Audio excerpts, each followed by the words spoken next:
Welcome back. Well, affordable housing in San Diego County continues to be a hot topic, and joining us to give a look at a new report on the issue is Melissa Peterman, Executive Director of Townspeople. So, Melissa, good morning. Good morning. Tell me first a little bit about Townspeople and what you do. We're an affordable housing and homeless services nonprofit. We've been here in San Diego for a little over 40 years. Working on making sure that everyone in San Diego has a place to call home and the support that they need to stay housed. Now, of course, we do talk a lot about affordable housing. So what are some of the big numbers, key takeaways that you saw in this latest report? The one that stands out the most to me is that someone would need to earn $50 an hour to afford to like have the place of their own, which is untenable for individuals who are on fixed incomes, as a lot of the folks who we serve. So if you think about our senior citizens who are receiving Social Security, that's like unfathomable for them. And we don't want to see our grandmas and grandpas like not able to afford to live after everything that they've done in their lifetime. So that is a staggering number to me. That then coupled with the rising cost of rent, the study shows that I think it's gone up $500 on average since 2019, which is a lot because people know wages have not kept up with price increases, and so $500 might as well be $1,000 given inflation and all of that.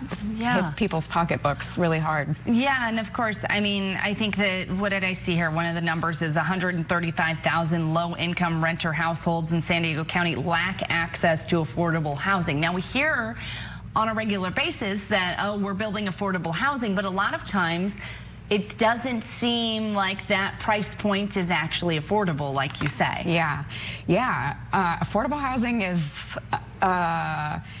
it's not an easy field to work in, and it definitely it means different things to different folks. And where we're really underdeveloped is in housing for extremely low income households. So those are folks who make well below that $50 an hour that is needed in order to afford to live here. And some of the things that we really need to do is, invest more dollars into creating housing that is targeted to that income bracket. Then to develop for moderate income folks so that we're really having more housing availability across income spectrums. That's the way that we're going to be able to truly solve the affordable housing crisis, is making sure that there's sufficient housing for everyone. We don't have enough right now. I think, we don't need a study necessarily to tell us that. We all are seeing it and experiencing the high cost of living, low rental vacancies, but it's really helpful to have a study that helps us understand how deep and great the need is.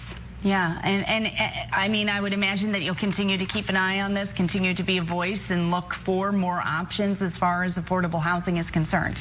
Yeah, one of the things that Townspeople is doing is working to really promote shared housing, which is what most of us do to afford to live here anyway. We've got, people we share housing costs with. Mine happens to be my husband, but, I had roommates when I was growing up or, out of college and everything. And that's not really a prominent practice within the homeless assistance system. And so we're really trying to help people find an online platform, kind of like a match.com, but for people experiencing or imminently to experience homelessness, to find people that they could live well together with. And that brings it doesn't create more affordable housing, but it brings the cost of housing down so that it's a little bit more accessible. Well, Melissa Peterman, we appreciate you coming in, sharing the information. Yeah, happy to be here. All right.